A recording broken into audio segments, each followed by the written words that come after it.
என் படம் இனிமேந்து ஸ்கிரீன்ல ரிலீஸ் ஆகாது. என் டைவர்ஸ் கிடைக்கிற வரைக்கும் நான் நடிக்க போறது கிடையாது. 95% ஆஃப் மை மூவிஸ் சக்சஸ்ஃபுல். இதெல்லாம் நானே சொல்லிக்கணும்னு நினைக்கும் போது எனக்கு கொஞ்சம் கேவலமா தான் இருக்குது.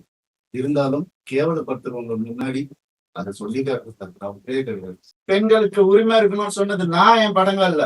என்ன சொல்றீங்களா? பெண்களை பத்தி தெரியாதுன்னு எனக்கு. எங்க அம்மா என்ன அப்படி வளர்க்கல. 14 வருஷம் இருந்தேன் நானு என்னோட எக்ஸ் லைஃப்ல. அப்பெல்லாம் சொல்லி அவர் கடவுள், அவர் திட்டினதே கிடையாது. நான் தான் திட்டுவேன். எல்லா இன்டர்வியூ இருக்கு, எல்லா எவிடன்ஸும் வருது, நிறைய இருக்கு. நான் ட்வீட் பண்ண அவனும் நானும் சேர்ந்து டிக் படம் நடிக்கும் போது ஏன் பிள்ளைங்க நான் எப்படி விடுவேன்?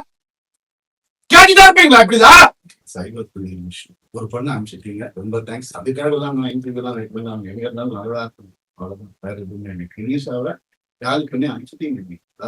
Cyber bullying. ஒரு மனுஷனுக்கு ஒரு கஷ்டம் வரும்போது அப்ப மட்டும்தான் தெரியும் அவங்க கூட யாரு இருப்பாங்க. அப்படின்னு என்ன பண்ணுதாங்க தெரியும். எப்படி வளர்ந்தவங்க தெரியுமா? அவங்க வீடியோ போட்டு அதுல ஒரு சைபர் புல்லிங். எங்க அப்பா அம்மா கை எடுத்து காலை ஊந்து கேட்டாங்க, என்ன வேணாம் பார்த்த குடும்பம்னு சொன்னாங்க. அச்சதை போடும் போதே இப்படிதான் போட்டாங்க, நாசமா போட்டுதான் போட்டாங்க. எப்படின்னு புரியல எனக்கு. எப்படி ஏன் நிம்மதியா இருக்க விட மாட்டீங்க? எனக்கு புரியல. என்ன தப்பு நான் செஞ்சேன்? லீகலா ஏதாவது தப்பு செஞ்சுட்டாங்க. ரொம்ப அநியாயம் நடந்திருக்கு எனக்கு.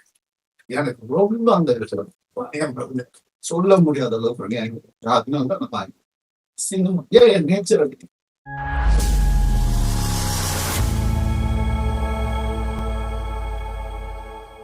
என்ன செய்ய?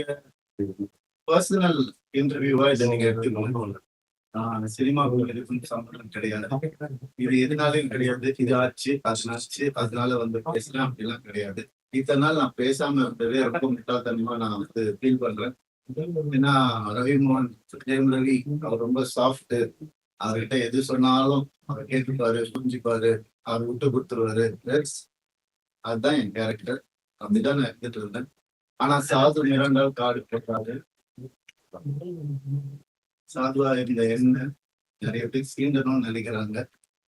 அவங்களுக்கு எல்லாம் நான் ஒண்ணு சொல்லிக்கிறேன். இதுதான் என் ஆபீஸ், கொஞ்சம் வாங்க. மறைமுகமா எப்ப போனா டைரக்டா வாங்க, டைரக்டா பாத்துக்கலாம்.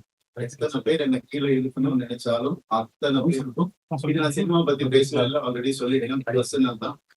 அத்தனை பேருக்கும் நான் ரெடியா இருக்கேன். ஏன்னா எப்பெல்லாம் ஆசைப்படும் போதெல்லாம் பண்ணி நினைச்சவங்க எல்லாரும் இப்ப வாங்க.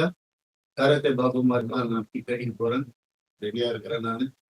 ஸோ முதல்ல நான் சொல்ல வேண்டியது என்னன்னா, என் படம் இனிமேந்து ஸ்கிரீன்ல ரிலீஸ் ஆகாது. என் டைவர்ஸ் கிடைக்கிற வரைக்கும் நான் நடிக்க போறது கிடையாது. ஏன்னா என்னால நடிக்கிற முடியல. எனக்கு நடந்த அவமானங்கள், தேவையில்லாத அவமானங்கள் என்னால தாங்க முடியல. அதனால என் டைவர்ஸ் கிடைக்கிற வரைக்கும், என்னை சீண்டி பார்க்கணும்னு நினைக்கிற வரைக்கும் எல்லாருக்கும் இப்படிதான் இருப்பேன். வாங்க, சீண்டி பாருங்க. இனிமே சாவு கிடையாதுன்னு. அதனால என்ன நடக்குதோ பார்த்துக்கலாம். மற்ற விஷயங்கள், என் வேலை விஷயங்கள், அதை எப்படி சரி பண்ணணும் என்னன்றதை நான் பார்த்துப்பேன். இவ்வளவு நாள் என் கூட நின்ன உங்க எல்லாருக்கும் ரொம்ப ரொம்ப நன்றி. என்னைக்கு என் டிவோர்ஸ் கிடைக்குதோ, என்னைக்கு என் பர்சனல் லைஃப் சரியாகுதோ, என்னைக்கு இந்த சைபர் புல்லிங் எல்லாம் நிக்குதோ, எல்லாத்தையும் நான் பார்த்துட்டு தான் இருக்கேன். எல்லாம் எனக்கு வரும். எனக்குன்னு இருக்கிற ஒரு சில டீம் இருக்காங்க. மற்றவங்கள மாதிரி 25 பேர் கொண்ட குழு தான் எனக்கு கிடைக்காது. நான் யாரையும் பர்சனலா யாரையும் நான் சொல்லல. ஏன்னா இது வந்து மற்ற ஹீரோஸையோ இவங்களையோ அவங்களோ எதுவுமே கிடையாது. சினிமாக்கு ஒரு சம்பந்தமே கிடையாது. என்னுடைய பர்சனல் லைஃப் 23 வருஷம் ராத்திரி பாகமா நான் வேலை செஞ்சேன். 95% ஆஃப் மை மூவிஸ் சக்சஸ்ஃபுல். இதெல்லாம் நானே சொல்லிக்கணும்னு நினைக்கும் போது எனக்கு கொஞ்சம் கேவலமா தான் இருக்குது. இருந்தாலும் கேவலப்படுத்துறவங்க முன்னாடி அதை சொல்லி காட்டுறதே கிடையாது. My achievements, I only know my fans, my true fans. State award இந்த 2வது படத்துல கலைமாமணி என்னென்ன அவார்ட்ஸ் வேணும்னு சொல்லுங்க, எல்லாமே நான் வாங்குவேன். என்னுடைய சொந்த உழைப்புல வாங்கினேன். எங்க அப்பாவும் எங்க அண்ணனும் நடுவுல 4 வருஷம் வேலையே செய்யணும். இதெல்லாம் நான் வந்துட்டு நான் யங் ஏஜ்ல சொல்றேன். எவ்ரி டே காலேஜ் நான் ஷூட்டிங் போயிருக்கேன். குடும்பத்தை காப்பாற்றுறதுக்கு என் குடும்பம் தான் எனக்கு எல்லாமே. அவங்களை ஏதாவது சொன்னோம் இல்லையா, சீண்டெல்லாம் நினைக்காது. நான் சும்மா இருக்க மாட்டேன். என்ன நினைச்சிட்டு இருக்காங்க? சும்மா இருந்துருவான், குவைட்டா இருந்துருவான், அவன் எல்லாம் பண்ணிக்கலாம்னு நினைக்கிறாங்க. சொல்லட்டுமா என் நியாயத்தை? இத்தனை நாள் நான் பேசாம இருந்தது என்னோட தப்பு. சரி விட்டுருங்க, போகட்டும், பார்க்கலாம், பொம்பளை இது அது. என்னங்க பொம்பளை? என்ன ஆம்பளை பொம்பளை? என்ன ஃபெமினிசம்? ஃபெமினிசம் என்னன்னு தெரியுமா யாருக்காவது? ரேப்புக்கு அகைன்ஸ்டா படம் எடுத்தவன்னா படம் ஓடுமா இல்லையான்னு தெரியாது. இதை எப்படி எடுக்கணும்னு யாருக்கும் தெரியாது. கண்டிப்பா தேவைன்னு சொல்லி அந்த படத்தை நான் எடுத்தேன். கஷ்டப்பட்டு பண்ணதுன்னா, பெண்களுக்கு உரிமை இருக்கணும்னு சொன்னதுன்னா என் படங்கள்ல. என்ன சொல்றீங்களா பெண்களை பத்தி தெரியாதுன்னு? எனக்கு எங்க அம்மா என்ன அப்படி வளர்க்கல. பேராண்மை படத்துல நான் சொன்ன டயலாக் எல்லாருக்கும் இன்னைக்கு வரைக்கும் சொல்லிட்டு இருக்காங்க. பெண்கள் மிகப்பெரிய சக்தி, அது தேவையில்லாம வீணடிக்க கூடாதுன்னு நினைக்கிறேன். நான் சொன்னேன். ஏன் 14 வருஷம் இருந்தேன் நானு என்னோட எக்ஸ் லைஃப்ல. அப்பெல்லாம் சொல்லி அவர் கடவுள், அவர் திட்டினதே கிடையாது, நான் தான் திட்டுவேன். எல்லா இன்டர்வியூ இருக்கு, எல்லா எவிடன்ஸும் வருது, நிறைய இருக்கு. 2 வருஷம் நான் குவைட்டா இருந்தது உண்மை ஜெயிக்கணும், சத்தியம் நிலநாட்டணும்ன்ற ஒரே காரணத்துக்காக தான் நான் குவைட்டா இருந்தேன். எல்லாம் வருது. உங்களுக்கு சர்ப்ரைஸ் வெயிட்டிங்ஸ் இல்லதெல்லாம் வெயிட் பண்ணுங்க, கொஞ்சம் எனக்காக பொறுமையா இருங்க. அதான் ஃபெமினிசம். என்ன நினைச்சிட்டு இருக்கீங்க ஃபெமினிசம்னா?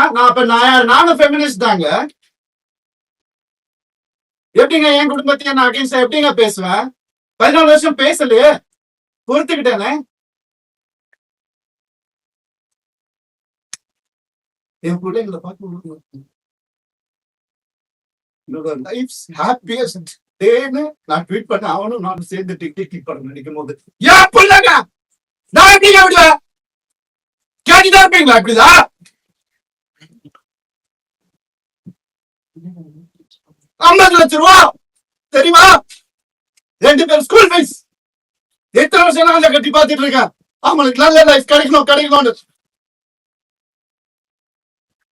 குழந்தைங்க பத்தி, என் பாசத்தை பத்தி பேசாதீங்க.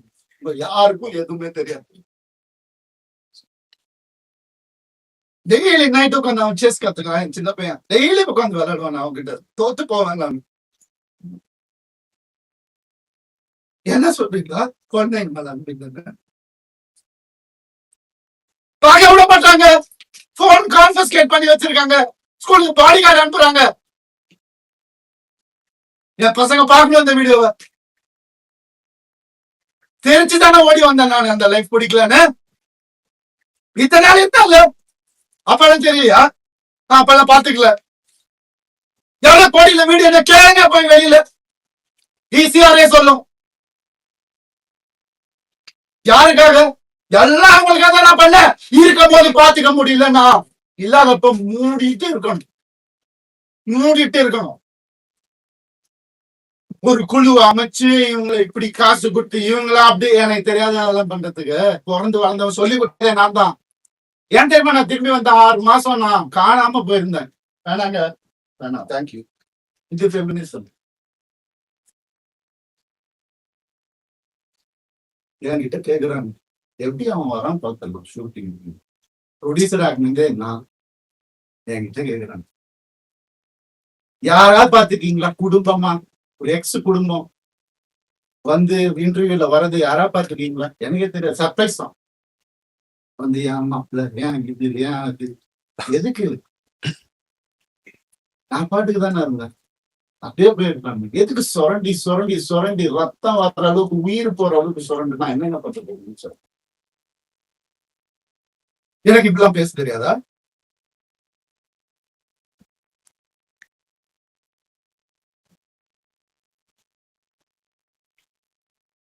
பர்டிகுலரா நான் சொல்லணும்னு நினைக்கிறேன். சைபர் புல்லிங் விஷயம் ஒரு பொண்ணு அனுப்பிச்சிட்டீங்க, ரொம்ப தேங்க்ஸ். அதுக்காக தான் நான் இன்டர்வியூலாம் வெயிட் பண்ணி அவங்க எங்க இருந்தாலும் நல்லா இருக்கும். அவ்வளவுதான், வேற எதுவுமே எனக்கு இங்கிலீஷாவை யாரு பண்ணி அனுப்பிச்சிட்டீங்க. சைபர் புல்லிங் உங்களை தான் சும்மாவே என் அண்ணனுக்கு நடந்ததுனால தம்பிக்கு நடந்ததுனால நான் இதான் பண்ணுவேன். ஏன்னா நான் யாருன்னு தெரிஞ்சவங்க சில பேர் மட்டும்தான் நான் உண்மையை யாருன்னு தெரிஞ்சவங்க எனக்கு சப்போர்ட் பண்றவங்க. எந்த ஹீரோவாதி இன்னொரு ஹீரோவை பத்தி சொல்லுவான், நான் மனசால கூட யாருக்கும் கெடுதல் நினைக்க மாட்டாங்க. என் கார்த்தி சொல்லு, நான் யார் பேரை எடுக்க விரும்புகிறேன். நண்பர் பிரபுதேவா சார் சொன்னார், ஐசி சார் காப்பாற்றினார் எனக்கு கொஞ்ச நாள். வீட்டை விட்டு நான் எதுவுமே இல்லாம வந்தவன். இப்ப எனக்கு பாடகர் வீட்டுல இருக்கிறேன். அவங்க எல்லாம் கோடிக்கணக்கான வீட்டுல நல்லா எனக்கு தெரியாத வெளியே போன்னு சொல்லி எவ்வளவு நேரம் ஆகும் எனக்கு? என்னங்க இதெல்லாம்? ஒரு மனுஷனை நிம்மதியா வேலை செய்ய விடாது எப்படிங்க?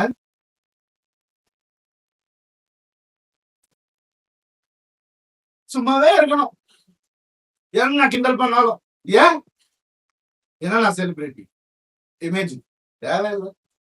மனுஷன் முதல்ல, நான் ஆம்பளை பொம்பளைலாம் அப்புறம். மனுஷன், ஒரு மனுஷனுக்கு ஒரு கஷ்டம் வரும்போது அப்ப மட்டும்தான் தெரியும் அவங்க கூட யாரு இருப்பாங்க. அப்படின்னு என்ன பண்ணுதாங்க தெரியும். எப்படி வளர்ந்தவங்க தெரியுமா?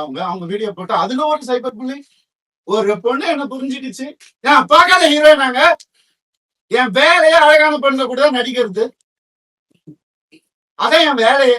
எப்படி அழகுல மயங்கி போயிட்டாங்களா? எத்தனை வருஷம் சொல்ல அவங்களுக்கு ஒரு ரீசன் தேவை. எதுக்கு போறான்னு தெரியல. இதை புடி எவிடன்ஸ் கிரியேட் பண்ணு, இது பண்ணு, இன்வெஸ்டிகேட்டர் ஆபீசரை கூப்பிடு. வரும், எல்லா ப்ரூஃப் வருது, எல்லாம் வரும். ஒவ்வொன்னா வெளியே வரும். அவங்க குடும்பத்தில இருந்தே வரும். அவங்க குடும்பத்திலிருந்தே நிறைய கான்டாக்ட். உங்களுக்கு எதாவது வேணும் சொன்னா வந்து பாய குத்திக்கிட்டு வேண்டாம், தேவையில்லை, நான் ஹேண்டில் பண்ணி ஒரு நாள்ல என் முடிச்சு பண்ணு. பசங்கன்ற ஒரு காண்ட வாய மூத்து இருந்தாங்க. என்னெல்லாம் போய் கேட்டு பாருங்க அந்த வீட்டுல என்னெல்லாம் நடந்திருக்குன்னு. ஊருக்கே தெரியும் அந்த வீட்டுல என்னெல்லாம் நடந்திருக்குன்னு. எங்க அப்பா அம்மா கையெடுத்து கால ஊந்து கேட்டாங்க, என்ன வேணாப்பா அந்த குடும்பம்னு சொன்னாங்க. அச்சதை போடும் போதே இப்படிதான் போட்டாங்க, நாசமா போட்டுதான் போட்டாங்க. சொன்னதை கேட்க மாட்டாரு. நீங்க நடந்துச்சு எத்தனை நாள் வேலை செய்யவில்லையா? அதான் ஃபெமினிசம். அவர் தான் சொன்னார் வேலை செய்யறது. சரி, ஏன்னா அப்பா அம்மா வந்துட்டு வேலையில எதுக்குப்பா நீ தான் சம்பாதிக்கிற அப்பெல்லாம் சொன்னாங்க. சரி, வீட்டை விட்டு வெளியே விட்டோம். அப்பயாவது கேட்டு ஃபெமினிஸ்ட் இருந்தா என்ன பண்ணணும்? நான் போவேன் வேலைக்கு சொல்லிருக்கணும்ல. என்ன நினைச்சிட்டு இருக்காங்க எல்லாரும்? இதுல வேற ஒரு சப்போர்ட் அவங்களுக்கு. அந்த இது பேர்ல அனுப்ப கூடாது, கேஸ் வரும். புரியுது எனக்கு. ஆல்ரெடி ஒரு கேஸ் இருக்கு, ஆல்ரெடி கடன் இருக்கு, எல்லாமே இருக்கு. இருந்தாலும் உங்க எல்லாருக்கும் சிரிச்சுக்கிட்டே இருக்கு. எப்பவுமே சிரிச்சுக்கிட்டே எங்கேயாவது எனக்கு சோகம் தெரிஞ்சுது. ஏன்னா நான் சந்தோஷமா இருந்தேன். தெரிச்சுதானுங்க வந்தவனை கூட நிம்மதியா வாழ விடாட்டி ஒரு சின்ன ஒரு அன்பு இருந்திருந்தா எதுக்கு வந்திருப்பேன்? ஏன் வந்திருப்பேன்? யாராவது யோசிச்சு பாத்தீங்களா? நான் இப்படி பேசணுமா? இத்தனை வருஷம் நான் கஷ்டப்பட்டு வாழ்ந்து என் மேல ஒரு பிளாக் மார்க் இல்லாம 23 வருஷம் எவனாவது இருக்கா? நான் கேட்டு பாருங்க. 23 வருஷம் எப்படின்னு புரியல எனக்கு. எப்படி ஏன் நிம்மதியா இருக்க விட மாட்டீங்க? எனக்கு புரியல. என்ன தப்பு நான் செஞ்சேன்? லீகலா ஏதாவது தப்பு செஞ்சுட்டாங்க இல்ல? எப்படி 45 வயசுல எப்படிங்க அந்த அழகு பின்னாடி ஓடுற என்னங்க பேசுறீங்க? அழகா நீங்க அடிக்கிறது தாங்க வேற. அப்பெல்லாம் போடாது, இப்ப ஏங்க ஓடணும்? ஒரு ரீசன். எல்லாத்தையும் கொடுத்துட்டாங்க. அதான் பெரிய நம்பிக்கை, ட்ரஸ்ட், என் லைஃப் இது எல்லாத்தையும் கொடுத்துட்டாங்க. எனக்கு ஒரு அக்கௌண்ட் கூட கிடையாது. என் பேருக்கு தெரியும். ஒரே அக்கௌண்ட் ஜாயிண்ட் எங்க சொன்னாலும் ஸ்வைப் பண்ணாலும் உடனே போய் என்ன எதுனால ஏன் நான் தான் சொன்னேன். நடந்திருக்கு எனக்கு. எனக்கு ரொம்ப அந்த சொல்ல முடியாத அளவுக்கு அதனால தான் சினிமா என் நேச்சர் அப்படி.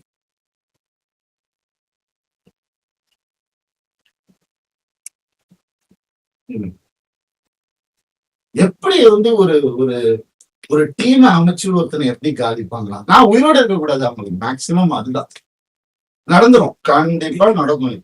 ஆனா நான் எல்லாரையும் முடிச்சுட்டு தான் நான் போவேன். சந்தோஷமா போவேன். சிரிச்சுட்டே தான் போவேன். ஆல்ரெடி எல்லாம் ஸ்டார்ட் ஆயிடுச்சு. ஃபோக்கஸ் பண்ணிக்கோங்க. Started hurting research. என் குழந்தைங்களை என்ன பார்த்தா உள்ள I started hurting myself. அதாவது கை பார்த்து டாக்டர் இதான் நடக்கும். அதான் உங்களுக்கு வேணும். I gave into everything. வர சொல்லுங்க. மொத்த ப்ரூஃபும் இருக்கு. வர சொல்லுங்க. என்ன வேணா நடக்கும். சாரிங்க. நான் மெடிக்கல் ஸ்கிரீன்ல எப்ப படம் வரும் எனக்கு தெரியாது. எனக்கு சப்போர்ட் பண்றவங்க சப்போர்ட் பண்ணிட்டு தான் இருக்கு. அதனால அந்த எல்லாரும் சாரி சொல்லி தயவு செஞ்சு வேண்டிக்கு என்னுடைய பேஷண்ட் சொல்லி என்னால வேலை செய்ய முடியும். நான் பர்சனல் லீவ் போட்டு எனக்கு என்ன என்ன காப்பாற்றி நான் கண்டிப்பா திரும்பி வருவேன். அது கடவுள் கையில் இருக்கு. இது ஒரு சீக்கிரம் சீக்கிரம்